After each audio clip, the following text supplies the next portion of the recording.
Subscribe now and press the bell icon. Never miss an update. नमस्कार दोस्तों, स्वागत आपके अपने YouTube चैनल आपके अपने परिवार GKY जीनियस सुभाष सर में। आज हम चर्चा कर रहे हैं यानी हाल ही में हरियाणा के मुख्यमंत्री द्वारा सुशासन दिवस के ऊपर जो घोषणाएं की गई थी उनसे संबंधित चर्चा करेंगे। यानी उनसे संबंधित जितने भी जो क्वेश्चन बनते हैं उनके बारे में क्या करेंगे, हमें चर्चा करेंगे आज की जो क्लास में है। इससे पहले मैं आप सब बच्चों को बता देना चाहता हूं कि हमने हरियाणा की करंट अफेयर यानी जनवरी से लेके दिसंबर तक की करंट अफेयर आप सब बच्चों को करवाई हुई है।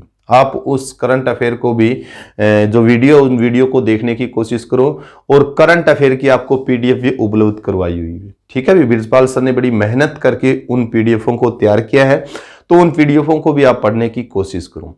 पीडीएफ कहां से मिलेगी? ये हमारा टेलीग्राम चैनल है यानी GKY जीनियस सुभाष सर नाम से, उसको आप ज्वाइन करो, वहीं से आपको सभी की सभी पीडीएफ मिलेगी। ठीक है भी, यानी उस टेलीग्राम चैनल का लिंक हमारे डिस्क्रिप्शन में आपको मिल जाएगा, वहां से आप उसको ज्वाइन करो और सभी की सभी आप पीडीएफ वहां से प्राप्त करो और उन पीडीएफों को भी आप पढ़ो भी। इंपॉर्टेंट है। आज जो हम चर्चा कर रहे हैं, मैंने जिसे बताया था अभी, सुशासन दिवस का भी। ठीक है, सुशासन दिवस भी। ठीक है भी, सुशासन दिवस पर हरियाणा के मुख्यमंत्री ने बहुत सी घोषणाएं की है। ठीक है, उन घोषणाओं से संबंधित हम क्या है आज पढ़ेंगे भी, क्योंकि यहां से भी बहुत से आपके क्वेश्चन बनते हैं। सबसे पहले तो आपको ध्यान होना चाहिए सुशासन दिवस कब मनाया जाता है। ये मनाया जाता है आपका 25 दिसंबर को। कब मनाया जाता है? 25 दिसंबर को मनाया जाता है। क्यों मनाया जाता है? क्योंकि 25 दिसंबर 1924 को हम भारत के भूतपूर्व प्रधानमंत्री अटल बिहारी वाजपेयी का जन्म हुआ था।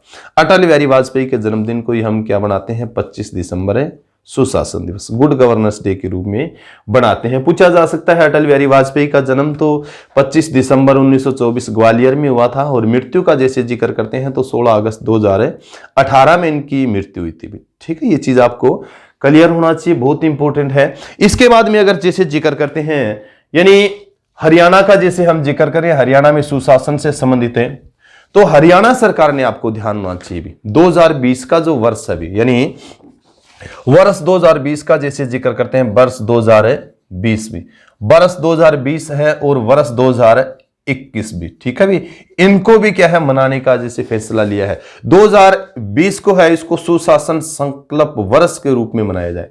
ठीक है भी, यानी सुशासन है क्या मनाया गया है आपका जैसे सुशासन संकल्प वर्ष दिवस भी, सुशासन संकल्प वर्ष दिवस के रूप में इसको मनाया भी हरियाणा सरकार ने। ठीक है भी, इंपॉर्टेंट है, ये चीज आपको क्लियर होना चाहिए। यानी सुशासन संकल्प वर्ष के रूप में इसको बनाया है हरियाणा सरकार ने। 2020 का जो साल रहा है, 2021 का जो वर्ष है इसको सुशासन परिणाम दिवस के रूप में भी, यानी सुशासन परिणाम दिवस के रूप में इसको मनाया जाएगा, दिवस के रूप में इसको मनाया जाएगा। इंपॉर्टेंट है, ये चीज आपको क्लियर होना चाहिए। सुशासन के बारे में जानकारी होनी चाहिए, कब क्यों मनाया जाता है? 25 दिसंबर का जैसे मैंने जिक्र किया था। 2020 ने सुशासन संकल्प वर्ष दिवस बनाया है और 2021 है ये सुशासन परिणाम दिवस के रूप में बनाया जाएगा। ये चीज आपको क्लियर होना चाहिए, इंपॉर्टेंट है। इसके बाद में जैसे जिक्र करते हैं अभी 25 दिसंबर का जैसे मैंने जिक्र किया है, 25 दिसंबर 2020 को हरियाणा के मुख्यमंत्री ने बहुत सी ऐसी घोषणाएं की है भी, बहुत सी ऐसी क्या की है? घोषणा की है सुशासन दिवस के ऊपर। सबसे पहली जो घोषणा की है, सबसे पहले तो ये चीज आपको ध्यान होना चाहिए, यानी सूक्ष्म सिंचाई से हर खेत में पानी भी, सूक्ष्म सिंचाई से हर खेत में पानी भी। ठीक है भी, हर खेत में पानी, एक तो ये योजना लागू की हुई, इंपॉर्टेंट है, ध्यान होना चाहिए। यानी सूक्ष्म सिंचाई से हर खेत में पानी, ये योजना क्या करी है? लागू की गई है 1 जनवरी 2021 से भी। कब लागू की गई है? 1 जनवरी 2021 से भी। ठीक है, 2021 से। इंपॉर्टेंट है, ये चीज क्लियर होना चाहिए। और कितने जिलों में लागू की गई है? ये 4 जिलों में, यानी ट्रायल के तौर पर हरियाणा के कितने जिलों में? 4 जिलों में ये आपकी शुरू की गई है। ये चीज आपको क्लियर होना चाहिए। जैसे जिक्र करते हैं आपका है चरखी दादरी, फतेहाबाद, चरखी दादरी, फतेहाबाद, भिवानी और महेंद्रगढ़ भी। क्या है? महेंद्रगढ़ भी 4 जिलों में शुरू की गई है पायलट के तौर पर। सबसे पहले तो आपको ध्यान होना चाहिए चरखी दादरी, फतेहाबाद, भिवानी और महेंद्र, जहां पर पानी की बहुत ज्यादा क्या है कमी भी, वहां उन जिलों के अंदर ट्रायल के तौर पर इसको लागू किया गया है। खर्च कितना आएगा, खर्च का जैसे जिक्र करते हैं तो 600 करोड़ रुपए भी, खर्च कितना आएगा इसके लिए 600 करोड़ रुपए, ये चीज आपको क्लियर होना चाहिए। और इन जिलों के ऐसे किसानों का चयन किया जाएगा जिसके पास कम से कम 25 एकड़ जमीन है भी, ठीक है भी, कितनी एकड़ जमीन है, कम से कम है 25 एकड़ उन किसानों के पास जमीन है, एकड़ जमीन है, और उनका 80% भी, ठीक है भी, यानी जो 25 एकड़ तो किसान देखेंगे भी, ऐसे किसान जिनके पास 25 एकड़ जमीन है उन्हीं किसानों का इस योजना का जो लाभ मिलेगा, और लाभ जो मिलेगा उसका 80% जो है वो कौन वहन करेगी, हरियाणा सरकार भी, कौन वहन करेगी, हरियाणा सरकार। तो इंपॉर्टेंट है, ये चीज आपको क्लियर होना चाहिए, यानी 80% जो अनुदान जो देगी वो कौन देगी, हरियाणा सरकार देगी, इंपॉर्टेंट है। नेक्स्ट जैसे जिक्र करते हैं तो नेक्स्ट आपका हरियाणा जमा धन प्रत्याभूति योजना, हरियाणा जमा धन प्रत्याभूति योजना भी, ये भी बहुत इंपॉर्टेंट है खासकर पढ़ने वाले बच्चों के लिए। 2 नंबर पर जैसे जिक्र करते हैं तो हरियाणा जमा धन भी, जमा धन प्रत्याभूति योजना भी, ठीक है भी, योजना है ये आपकी, ठीक है भी, इसका भी कार्यान्वयन किया गया है। क्या है ये चीज आपको क्लियर होना, शैक्षणिक संस्थानों में अध्ययन करने वाले विद्यार्थियों के लिए क्रेडिट गारंटी स्कीम के माध्यम से भी, यानी क्रेडिट गारंटी स्कीम के माध्यम से सस्ती ब्याज दर पर उच्चतर शिक्षा ऋण देना, यानी ऋण उपलब्ध होगा उच्च शिक्षा प्राप्त करने के लिए भी, क्या है, उच्च शिक्षा प्राप्त करने के लिए सरकार ऋण देगी भी, क्या देगी, ऋण देगी, और नामात्र दर पर भी, ये चीज भी आपको क्लियर होना चाहिए, यानी ऋण देगी, ये चीज आपको क्लियर होना चाहिए, कितनी दर पर, 7.5% की दर पर भी, इंपॉर्टेंट है, ये चीज भी आपको क्लियर होना चाहिए। नेक्स्ट 3 नंबर पर है, यानी आवेदन के लिए वन टाइम रजिस्ट्रेशन, इसकी भी घोषणा सुशासन दिवस के ऊपर की गई है भी, यानी आवेदन के लिए वन टाइम में रजिस्ट्रेशन, इंपॉर्टेंट है भी, आवेदन के लिए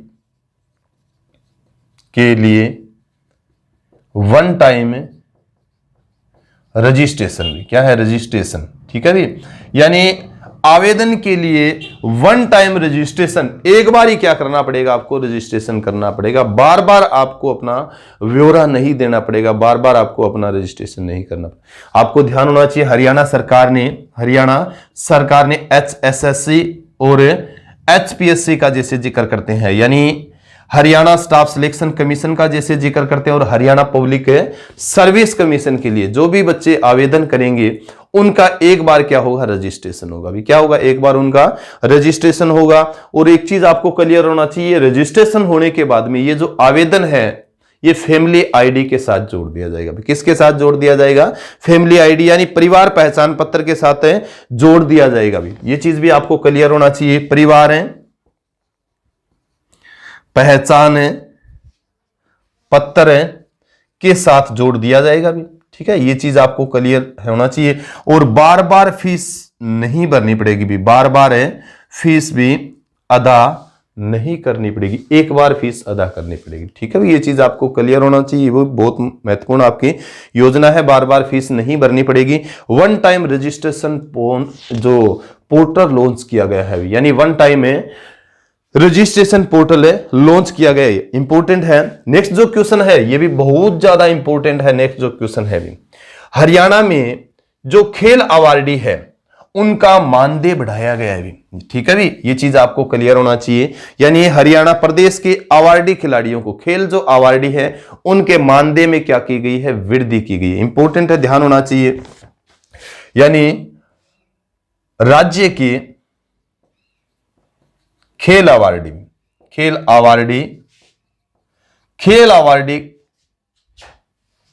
के मानदेय में वृद्धि की गई है, इंपॉर्टेंट है, ध्यान करना भी, कब से की गई है, 1 जनवरी 2021 से भी, 1 जनवरी 2021 से भी। अब किन किन के की गई है, एक तो चीज आपको ध्यान होना चाहिए, अर्जुन अवार्डी का जैसे जिक्र करते हैं, अर्जुन अवार्डी है उनके लिए भी, दूसरा जैसे जिक्र करते हैं द्रोणाचार्य अवार्डी है, द्रोणाचार्य अवार्डी है। तीसरा जैसे जिक्र करते हैं ध्यानचंद अवार्डी, ध्यानचंद अवार्डी, ध्यानचंद जैसे हॉकी के जादूगर के रूप में भी इनको जाना जाता है। तो इनके मानदेय में क्या की गई है, वृद्धि की गई है। कितनी की गई है, पहले जो इनको मिलता था कितना मिलता था, 5,000 रुपए भी, कितना मिलता था, 5,000 रुपए मिलता था। अब जो मिलेगा कितना इनको, 20,000 रुपए भी, ठीक है। यानी पहले कितना मिलता था इनको, 5,000 रुपए मिलता था, परंतु अब जो मिलेगा वो कितना मिलेगा, आपको ध्यान होना चाहिए, वो मिलेगा 20,000 रुपए भी पर मंथ। ये चीज भी आपको क्लियर होना चाहिए, इंपॉर्टेंट है। इसके साथ साथ एक चीज और भी ध्यान होना चाहिए, जैसे पूछ ले आपको कि कितने जो अवार्डी है उन अवार्डियों को जो दिया गया है। अर्जुन अवार्डी हरियाणा में कितने हैं आपके, 80 भी। कितने हैं अर्जुन अवार्डी, 80। द्रोणाचार्य अवार्डी आपके 19, जैसे 15। द्रोणाचार्य अवार्डी कितने आपके, 15। और ध्यानचंद अवार्डी कितने हैं आपके, 9। ठीक है भी। इनको क्या है, ये लाभ मिलेगा, इनको क्या मिलेगा, ये लाभ मिलेगा। ये चीज भी आपको क्लियर होना चाहिए। यानी 80 तो अर्जुन अवार्डी है हरियाणा में, 15 द्रोणाचार्य अवार्डी है और 9 क्या है, ध्यानचंद अवार्डी भी। ठीक है भी, ये चीज आपको क्लियर होना चाहिए। अर्जुन अवार्ड का जैसे जिक्र करते हैं तो अर्जुन अवार्ड की स्थापना हुई थी 1961 में भी। कब हुई थी, 1961 में। पूछा जा सकता है 1961 में अर्जुन अवार्ड की स्थापना हुई थी। द्रोणाचार्य का जैसे जिक्र करते हैं तो 1985 में भी। द्रोणाचार्य की स्थापना कब हुई थी, 1985 में। और ध्यानचंद का हम जिक्र करते हैं तो ध्यानचंद पुरस्कार की स्थापना हुई थी 2002 में भी। ठीक है भी, ये चीज आपको क्लियर हो। द्रोणाचार्य अवार्ड जो दिया जाता है वो खेल प्रशिक्षकों को दिया जाता है, और ध्यानचंद जो पुरस्कार दिया जाता है एक जो खिलाड़ी होता है उसके जीवन भर का जो यानी लाइफ टाइम अचीवमेंट जो प्राप्त किया उसके आधार पर। ये चीज आपको क्लियर होना चाहिए। खेल क्षेत्र का सबसे बड़ा पुरस्कार आपका कौन सा है, राजीव गांधी खेल रत्न पुरस्कार है। 1991-92 में उसकी स्थापना हुई थी। ये चीज आप क्लियर किया करो, बहुत इंपॉर्टेंट बनते हैं इस तरह के क्वेश्चन है। तो ये जो मानजार से 20,000 रुपए इनका मानदेय बढ़ा है। इसके अलावा तेंजिंग नोर्गे अवार्डी भी, तेंजिंग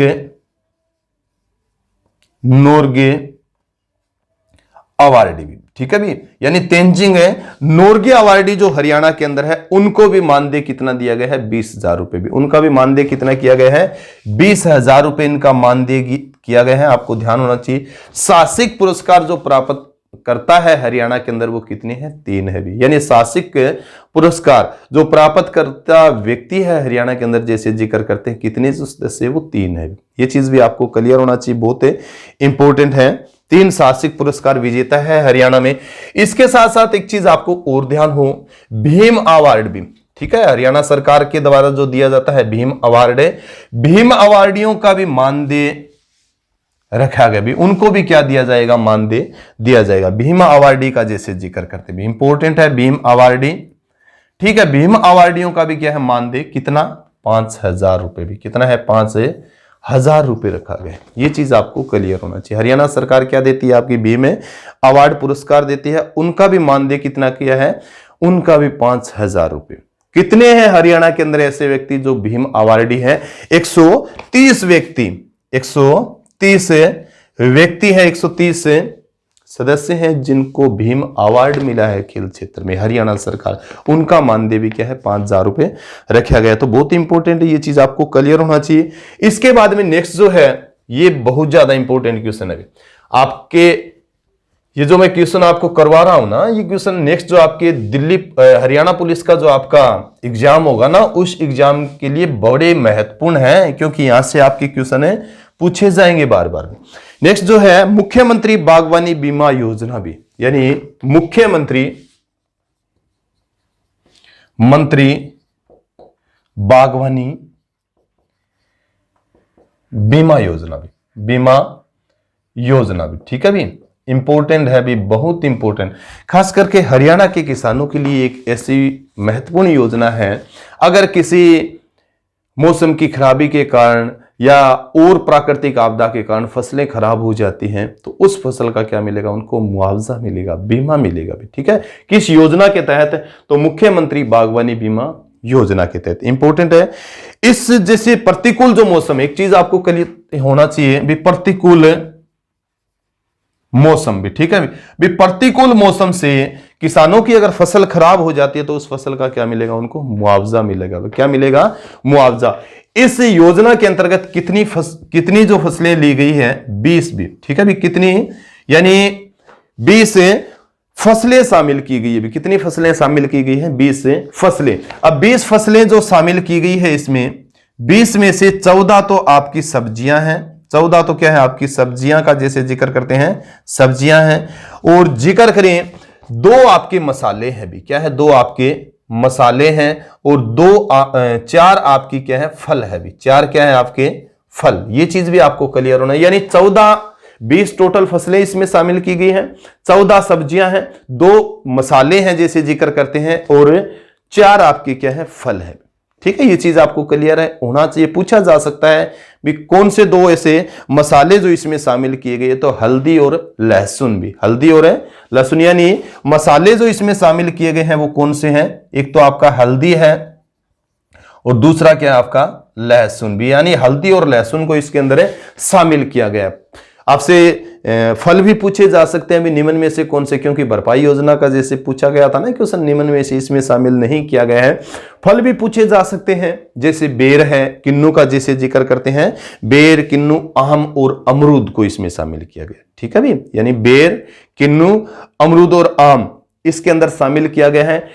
14 सब्जियां शामिल की गई है, जैसे फूल गोभी का जिक्र करते हैं, पत्ता गोभी का जिक्र करते हैं, आलू, प्याज, टमाटर, गाजर, मटर, भिंडी, फूल गोभी, पत्ता गोभी, करेला, बैंगन, हरी मिर्च, शिमला मिर्च और घिया इसके अंदर शामिल किया। 14 सब्जियां इसके अंदर शामिल की गई। तो ये चीज आपको क्लियर होना चाहिए।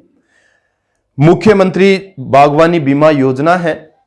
प्रतिकूल मौसम का अगर प्रभाव फसलों के ऊपर पड़ता है तब इसका क्या मिलता है, लाभ मिलता है।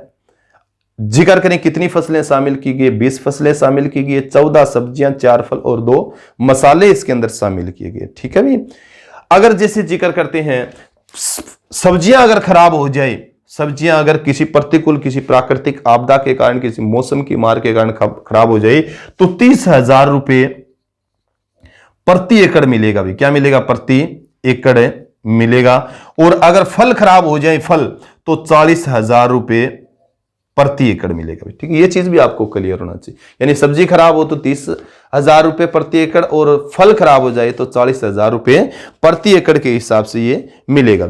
नेक्स्ट जो है ये भी बहुत इंपॉर्टेंट है, भारत बिल भुगतान प्रणाली भी। भारत बिल भुगतान प्रणाली वैसे तो योजना है राष्ट्रीय स्तर की, जैसे जिक्र करते हैं, ऐसी योजना है यानी एक ही जगह पर सभी तरह के बिल क्या किए जा सकते हैं, पे किए जा सकते हैं। ठीक है, यानी भारत बिल भुगतान प्रणाली भी, भारत बिल भुगतान प्रणाली भी। ठीक है, प्रणाली यानी किस नाम से जानो इसको, BBPS भी। ठीक है भी,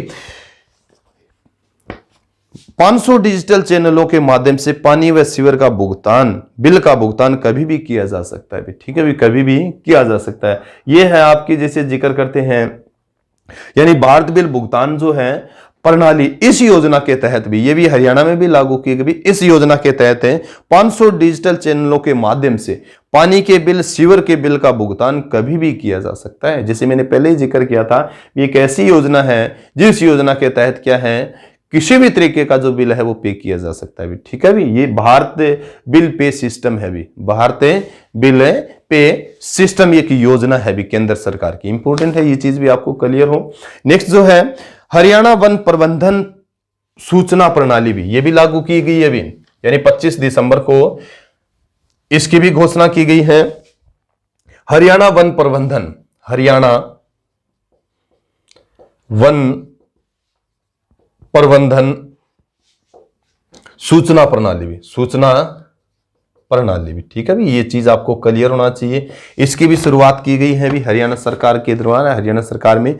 तो नर्सरी प्रबंधन, ठीक है भी, अब इस योजना के अंतर्गत किस किस को शामिल किया गया, तो ये चीज आपको भी क्लियर होना चाहिए। यानी हरियाणा वन प्रबंधन सूचना प्रणाली के अंतर्गत किन को जो शामिल किया जाएगा, नर्सरी प्रबंधन का जैसे जिक्र करते हैं, वृक्षारोपण प्रबंधन का जैसे जिक्र करते हैं, वृक्षों के गिरने, पौधों की गणना, ठीक है भी, वृक्ष कितने काट लिए, कितने गिर गए, उनकी गणना से संबंधित भी क्या है, इसी में की जाएगी।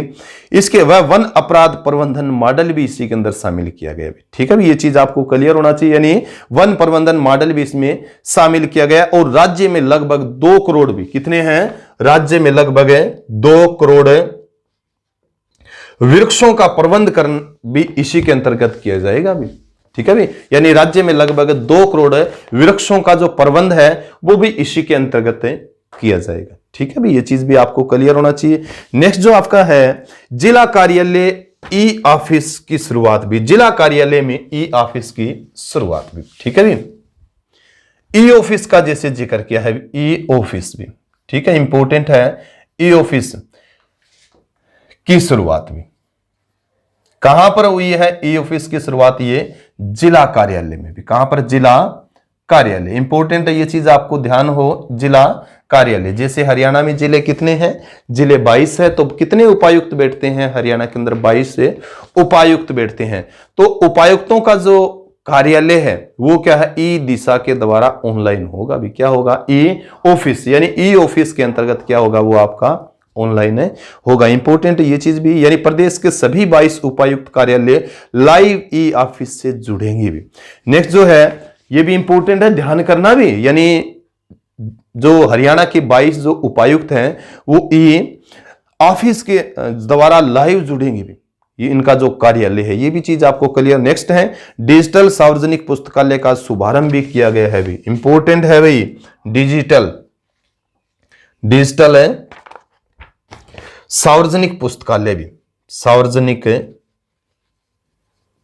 पुस्तकालय काल्य का शुभारंभ भी। ठीक है भी, शुभारंभ इंपॉर्टेंट है, यानी डिजिटल सार्वजनिक पुस्तकालय का भी क्या किया गया है, शुभारंभ किया गया। इसकी भी क्या की गई है, घोषणा की गई। ये चीज आप क्लियर करो। इसके अलावा महारा गांव जगमग गांव योजना भी, ठीक है भी, आपको ध्यान होना चाहिए। महारा गांव जगमग गांव योजना 2015 में लागू हुई थी। महारा गांव जगमग गांव भी, जगमग गांव भी। ठीक है भी, सबसे पहले तो आपको ध्यान होना चाहिए, महारा गांव जगमग गांव योजना के अंतर्गत 202 गांव और शामिल किए गए हैं हरियाणा के भी। कितने, 202 गांव भी। ठीक है, ये चीज आपको क्लियर होना चाहिए। 202 गांव ऐसे गांव शामिल किए गए भी, उन गांव के अंदर भी क्या मिलेगी, 24 घंटा बिजली मिलेगी। क्या मिलेगी, 24 घंटा बिजली। आपको ध्यान हो, महारा गांव जगमग गांव योजना का अगर हम जिक्र करें तो इसकी शुरुआत हुई थी 1 जुलाई को भी। कहां पर, 1 जुलाई 2015 को भी, 2015 को। किस जिले से जैसे जिक्र करते हैं तो कुरुक्षेत्र से भी, कुरुक्षेत्र। ये चीज आपको क्लियर होना चाहिए, यानी कुरुक्षेत्र जिले से इसकी क्या हुई थी, शुरुआत हुई थी। गांव का भी नाम पूछ लेते हैं भी, दयालपुर भी। क्या है, दयालपुर गांव में इसकी शुरुआत है हरियाणा के वर्तमान मुख्यमंत्री मनोहर लाल खट्टर के द्वारा की गई थी। ये चीज आपको क्लियर होना चाहिए।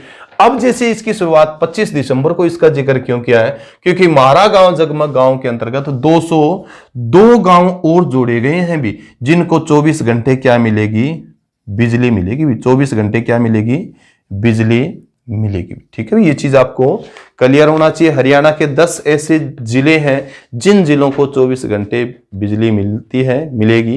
तो ये जो जिले भी आपको ध्यान होना चाहिए। ठीक है, तो ये चीज जैसे जिक्र कर रहे थे, हमें 202 गांवों को 24 घंटे की बिजली आपूर्ति के लिए जोड़ा गया है।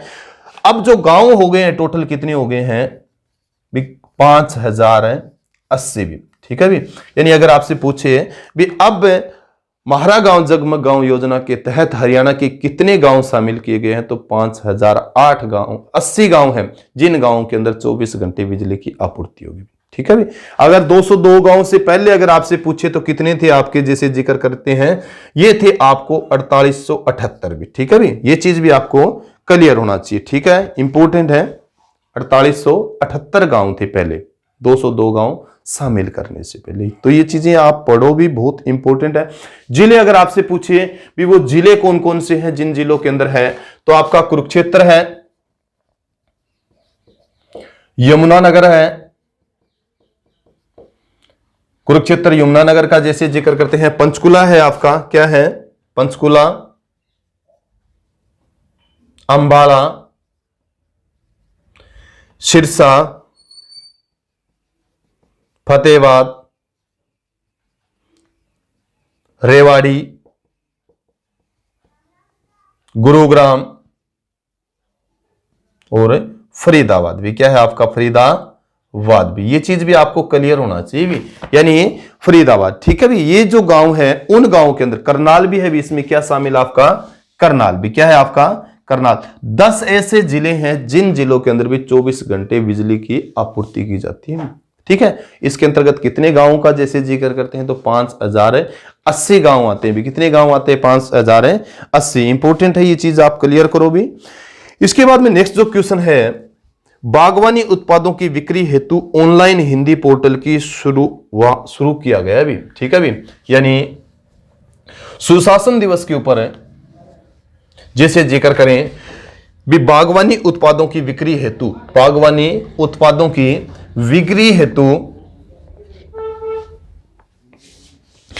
हेतु ऑनलाइन हिंदी पोर्टल शुरू किया गया भी। एक ऐसा पोर्टल शुरू किया गया है बागवानी से संबंधित जिसमें किसान और उपभोक्ता ऑनलाइन क्या करेंगे? खरीद बेच करेंगे भी। क्या करेंगे? खरीद और बेच करेंगे। ऐसा एक पोर्टल हरियाणा सरकार ने लागू किया है, तो किसान और उपभोक्ताओं को क्या मिलेगा? इसका लाभ मिलेगा भी।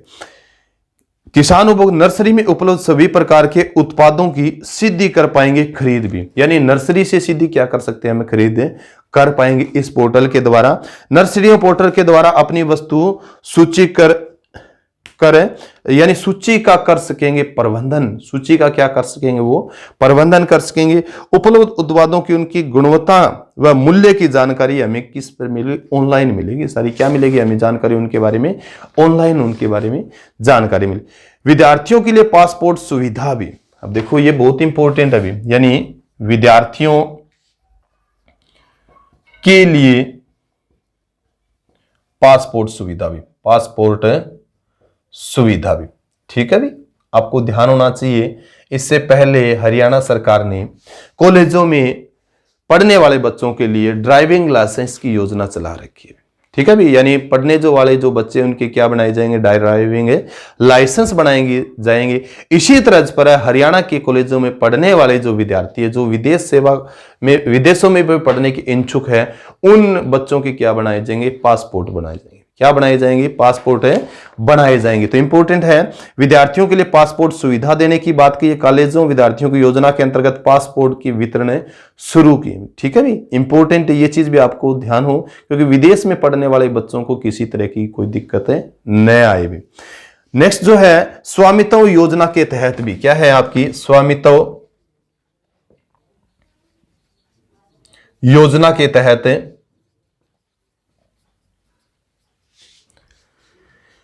टाइटल डीड भी, टाइटल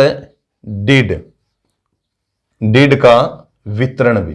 ठीक है भी। टाइटल डीड का वितरण इंपॉर्टेंट है, ये चीज भी आपको क्लियर। यानी स्वामित्व योजना, सबसे पहले तो आपको इसको समझना है भी, स्वामित्व भी उस प्रॉपर्टी के आप मालिक हो कि नहीं हो, स्वामी हो या नहीं हो। स्वामित्व योजना के तहत टाइटल डीड का वितरण किया गया है 12 जिलों के 81 गांव, यानी कितने जिलों को? 12 जिलों के 81 गांव। कितने गांव है? 81 गांव के 18,323 लाभ पात्रों को ये टाइटल डीड का वितरण किया गया है। टाइटल डीड का क्या किया गया है? वितरण किया। यानी 12 जिलों के 81 गांव के 18,323 लाभ पात्र जो है उनको टाइटल डीड से वितरण किया गया, यानी उनको प्रमाण पत्र दिया गया उनकी संपत्ति के स्वामित्व का। ठीक है। ये चीज आपको क्लियर होना चाहिए, बहुत इंपॉर्टेंट है। 12 जिलों के 81 गांव के 18,000 लाभ पत्रों को यह दिया गया है। अब समझ आना चाहिए भी, ये कई बार बच्चों की भी कंफ्यूज करेगा भी, ये टाइटल डीड है तो क्या चीज है? ये टाइटल डीड एक पूंजी का, यानी एक कानूनी दस्तावेज है। ये टाइटल डीड क्या है? एक कानूनी दस्तावेज है। क्या दस्तावेज है? ये आपको बताएगा भी आप इस भूमि के या इस जगह के क्या है वो आप स्वामी हो भी। क्या वो आप स्वामी हो भी। ठीक है भी। यानी जो प्रॉपर्टी का मालिकाना हक है पुष्टि करता है भी, मालिक हो भी उस प्रॉपर्टी की। ठीक है भी। तो ये चीज आपको क्लियर होना चाहिए। इसके बाद में जैसे जिक्र करते हैं, अब हरियाणा के जो मुख्यमंत्री है, हरियाणा के मुख्यमंत्री ने सुशासन दिवस के ऊपर हरियाणा के जो अच्छे ऑफिसर हैं उन ऑफिसरों को भी क्या किया है, सम्मानित किया भी। क्या किया है, सम्मानित है किया है। इसी अवसर पर डिजिटल हरियाणा विजन को भी, किसको, डिजिटल हरियाणा विजन भी, डिजिटल हरियाणा विजन को साकार करने वाले 10 आईएएस अधिकारियों को क्या किया गया है, सम्मानित है। यानी 10 अफसरों को सीएम ने अवार्ड देके सम्मानित किया भी। ये भी चीज आपको क्लियर होना चाहिए। और एक चीज और भी ध्यान होना चाहिए, इसी अवसर पर जैसे जिक्र करते हैं, इसी अवसर पर हरियाणा सरकार को 4 प्रतिष्ठित पुरस्कार भी प्राप्त हुए भी। 4 प्रतिष्ठित पुरस्कार भी प्राप्त हुए हैं। कौन से पुरस्कार प्राप्त हुए हैं, देखो, प्रदेश में आयुष्मान योजना का किया सफल क्रियान्वयन, यानी प्रदेश में आयुष्मान जो योजना है उसका सफल क्या किया है, क्रियान्वयन किया है, सफल रूप से उसको लागू किया, ये पुरस्कार इसको मिला है। नेक्स्ट जो है, कोविड-19 के समय आशा वर्कर के द्वारा डोर टू डोर सर्वे करने व आशा सर्वेक्षण ऐप विकसित करने हेतु भी क्या दिया गया, हरियाणा को पुरस्कार दिया गया। देखो कितनी बड़ी, खास करके गांव के अंदर जो आशा वर्कर है वो एक बहुत बड़ी महत्वपूर्ण भूमिका निभाती है आपकी समाज में। ठीक है, ये चीज भी आपको क्लियर हो। यानी कोविड-19 के समय आशा वर्कर द्वारा डोर टू डोर सर्वे करने व आशा सर्वेक्षण एवं विकसित करने हेतु भी उसको पुरस्कार किया हरियाणा को। नेक्स्ट जो है, यूनिवर्सल टीकाकरण कार्यक्रम के तहत सभी के लिए टीकाकरण के लक्ष्य को हासिल किया गया है। यूनिवर्सल है टीकाकरण कार्यक्रम के तहत सभी के टीकाकरण के लक्ष्य को हासिल करने वाला भी पुरस्कार भी किसको मिला है, हरियाणा को मिला। ठीक है भी, 100% भी रिजल्ट है इसका। ई संजीवनी ओपीडी भी क्या है, ई संजीवनी ओपीडी, ये भी थोड़ा सा आपको ध्यान होना चाहिए, भी पूछा जा सकता है। ई संजीवनी ओपीडी भी, ई संजीवनी ओपीडी का जो पुरस्कार है वो भी किसको मिला है, हरियाणा सरकार को। जैसे जिक्र करते हैं, ई संजीवनी ओपीडी और टेली कंसल्टेशन सेवाओं का किया सफल क्रियान्वयन भी।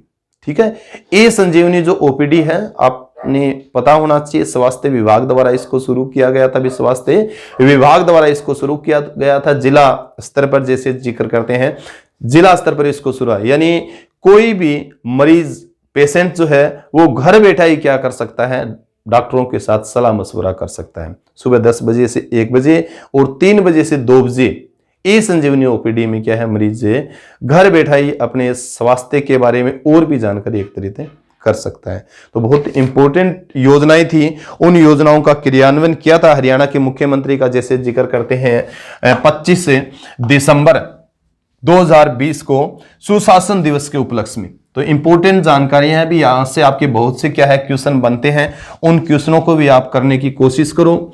और आपको महत्वपूर्ण जो जानकारियां हैं वो पीडीएफ के अंदर उपलब्ध करवा दी जाएगी। इसके अलावा और भी एक्स्ट्रा जो जानकारी है आपको, आप ज्यादा से ज्यादा इन क्लासों को अटेंड किया करो भी, क्योंकि ये क्लास से आपका क्या बनाएगी, भविष्य बनाएगी भी। क्या बनाएगी, आपकी भविष्य बनाएंगे। और आपका भविष्य अगर उज्जवल होगा तो आपका परिवार भी क्या होगा, उज्जवल होगा।